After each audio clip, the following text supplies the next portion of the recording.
I am Carmen, and this channel is MANO. This is a space dedicated to cancer survivors from around the world. Today we are going to talk with Magdalena.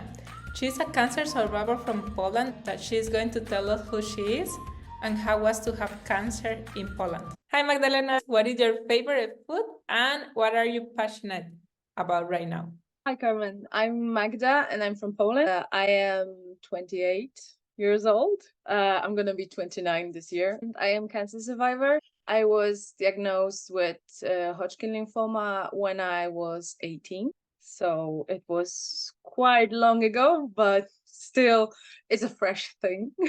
Oh, my favorite food. I love food. I think the most important thing in my life it's pizza or pasta or fish and chips. Right now, I'm passionate about working with all of the foundations that I work with. I work with 3 foundations. Youth Cancer Europe, we know. Fundacja Pani Ani, it's Polish foundation made by our friend Ania. Also, I work with Cancer Fighters. It's a foundation that operates in clinics. So yeah, I'm passionate about this one. And how was to have cancer in Poland? I was lucky enough to had cancer that was financed by National Health Fund. So I didn't pay for any medication or any operation or exams. I didn't pay for anything. Actually, I could choose the city where I'm gonna get the treatment. So that was awesome too, because I actually had luck again to get my diagnosed when it was Wednesday or Thursday, and there was a professor from Gdynia then in my city, Elbląg, which is smaller city, and he was an expert in my type of cancer. So he was like, "I'm gonna treat you. If you want to be treated in Gdynia, you're welcome." So I was like, "Yeah, I want to go." I knew that he's the best in what he's doing. So I trust him. And yeah, it was an hour and a half in one way, but it was worth it. Cool. And also the hospital was close to the sea. So you can feel that in the air, the feeling. Do you know many cancer survivors and how can you describe them? I know a lot of cancer survivors. The first time when I met cancer survivors, it was in Bucharest in 2014. I can learn from every person that I meet on every event.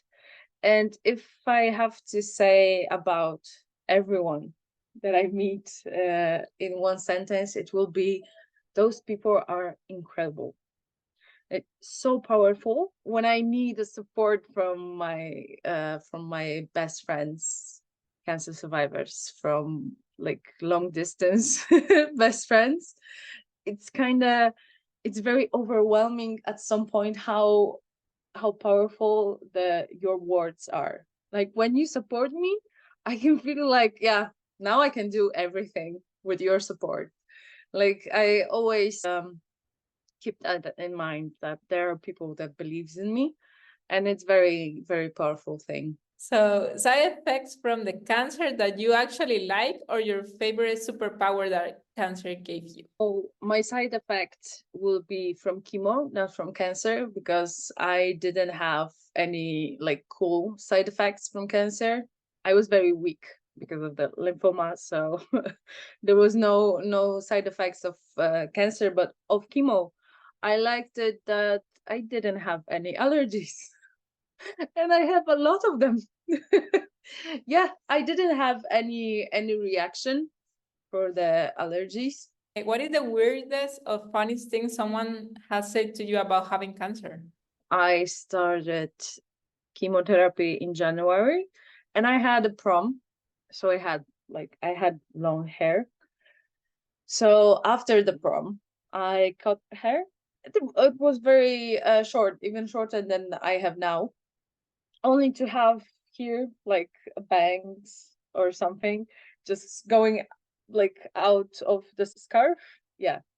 So then we had a class photo, and one of my friends just pulled my hair he said like, "Oh, I thought like they're strong, you're good."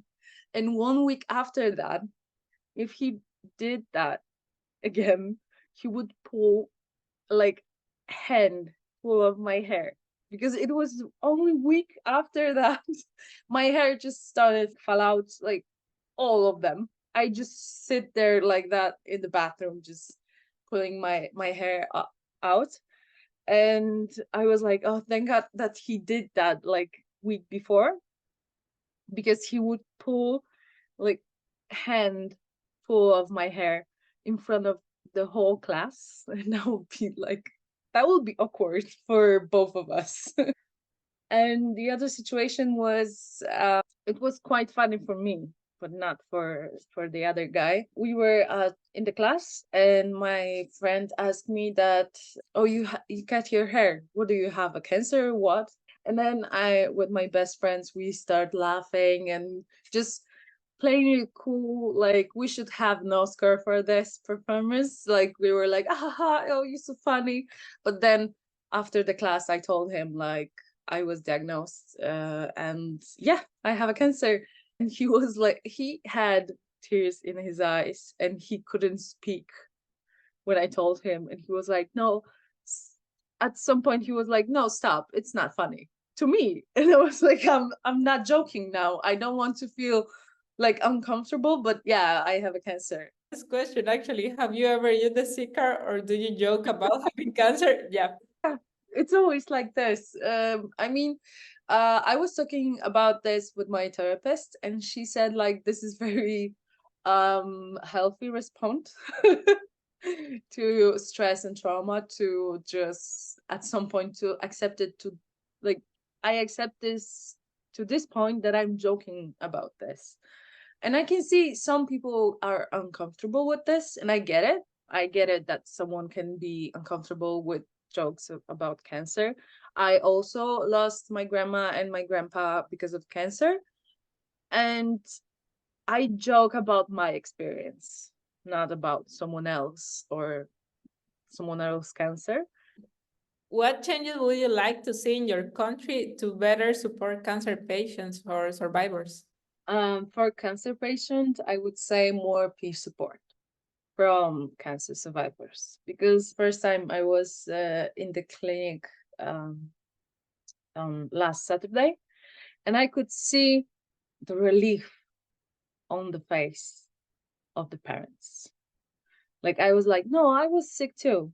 I know what it is. I know how it feels, and I could see the relief that their kid will be okay because I am okay.